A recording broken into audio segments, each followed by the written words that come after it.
Hello दोस्तों, स्वागत है आपका एक रोमांचक कहानी में। आशा है आप लोगों को कहानी पसंद आएगी। मेरी दो बहनें थी, दोनों पास आई। भैया, बाहर इतनी तेज तूफान आ रहा है, हमें डर लग रहा है। क्या हम तुम्हारे साथ इस कमरे में सो सकते हैं?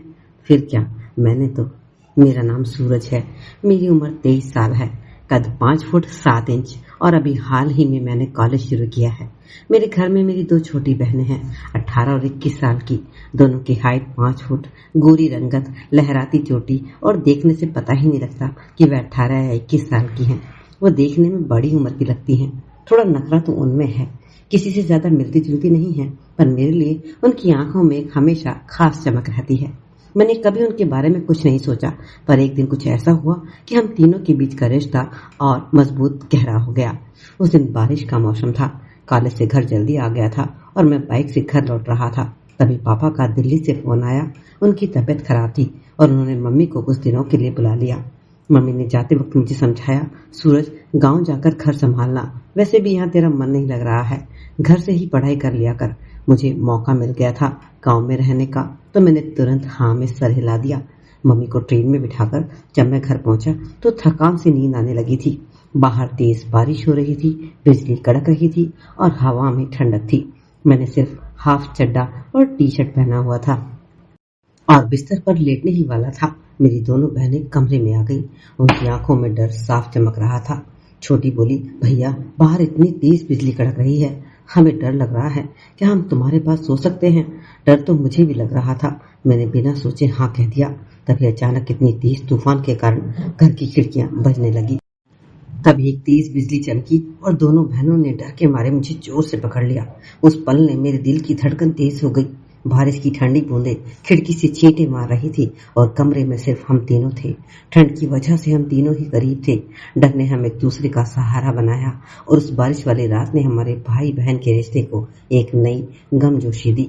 उस रात बारिश और तेज हो गई थी। खिड़की के शीशों पर पानी की बूंदें टकरा रही थी, जैसे कोई ढोल बजा रहा हो। कमरे में हल्की सी रोशनी थी क्योंकि बिजली बार बार गुल हो रही थी। मेरी दोनों बहनें सीमा और रानी मेरी दोनों तरफ बिस्तर पर सट कर बैठ गई थी। सीमा, जो 18 साल की थी, उसने मेरी बाह को इतनी जोर से पकड़ा कि मुझे हल्का सा दर्द हुआ।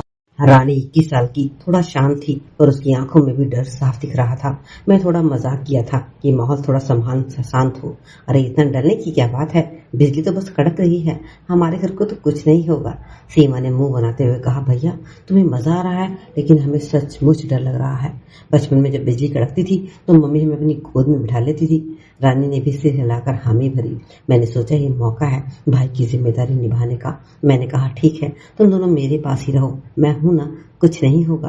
तभी फिर से एक तेज कड़क के साथ बिजली चमकी और इस बार बिजली पूरी तरह चली गई।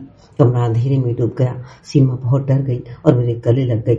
रानी ने भी मेरी दूसरी बाह पकड़ ली। उस पल मैं थोड़ा सा अटपटा महसूस कर रहा था, पर मैं उनकी डरी हुई सांसों ने मुझे एहसास दिलाया कि वे मुझ पर कितना भरोसा करती हैं। मैंने हल्की सी उनकी पीठ थपथपाई और कहा, शांत हो जाओ, मैं हूं ना। कुछ देर बाद बारिश थोड़ी धीमी हुई। मैंने मोबाइल की टॉर्च जलाई और कमरे में हल्की रोशनी फैलाई। रानी ने भी अब मेरी बाह नहीं छोड़ी थी, लेकिन उसकी सांसें अब सामान्य हो रही थी। सीमा ने जब टॉर्च की रोशनी में एक किताब देखी जो कि मेरे बिस्तर पर पड़ी थी, वो बोली, भैया, ये क्या, तुम अब भी कॉमिक्स पढ़ते हो? उसने हल्की सी हंसी के साथ किताब मेरी तरफ उछाली। मैंने हंसते हुए कहा, अरे ये तो बचपन की यादें हैं, तुम दोनों भी तो मेरे साथ बैठकर यही कॉमिक्स पढ़ती थी। रानी ने तपाक से कहा, हाँ, और तुम हमें डरावनी कहानियां सुनाकर डराते थे। हम तीनों ही हंस पड़े। उस हंसी ने कमरे के डर को जैसे पल भर में उड़ा दिया और फिर हम तीनों ही बिस्तर पर लेट गए और पुरानी यादों को ताज़ा करने लगे। सीमा ने बताया कि उस कॉलेज में उसे एक लड़का पसंद है, लेकिन वह उसे इग्नोर करती है क्योंकि वो थोड़ा सा बोरिंग है। रानी ने भी अपनी डांस क्लास के बारे में मुझे बताया, कहा कि वे एक दिन बड़ा परफॉर्मर बनेगी। मैंने भी अपने कॉलेज के दोस्तों और बाइक राइडिंग के शौक के बारे में बताया। हम तीनों देर रात तक बातें करते रहे और बारिश की आवाज़ अब डरावनी नहीं बल्कि सुकून देने वाली लग रही थी। सुबह जब आंख खुली तो बारिश रुक चुकी थी। सूरज की किरणें खिड़की से झांक रही थी। रीना और रानी मेरी बगल में सो रही थी। उनके चेहरों पर अब भी हल्की सी मुस्कान थी। मैंने सोचा यह बारिश सिर्फ पानी की बूंदें नहीं लाई बल्कि हमें और करीब कर गई। हालांकि हम भाई बहन पहले भी एक दूसरे से मिलकर रहते थे और एक दूसरे को प्यार करते थे, पर इस रात ने हमारे रिश्ते में एक नई मिठास जोड़ दी और इस तरह हमारा रिश्ता बहुत मजबूत बन गया और प्यार भरा हो गया। अब हम एक दूसरे का साथ ऐसे ही देते हैं, सहयोग करते हैं। दोस्तों, यह थी आज की छोटी सी एक भाई बहन के रिश्ते को लेकर कहानी। आप भी समझ आज के समाज में ऐसे भी भाई हैं जो अपनी बहनों की देखभाल करते हैं और उनकी सुरक्षा करते हैं। तो आपको कहानी पसंद आई तो प्लीज चैनल को लाइक सब्सक्राइब जरूर कर दें। धन्यवाद।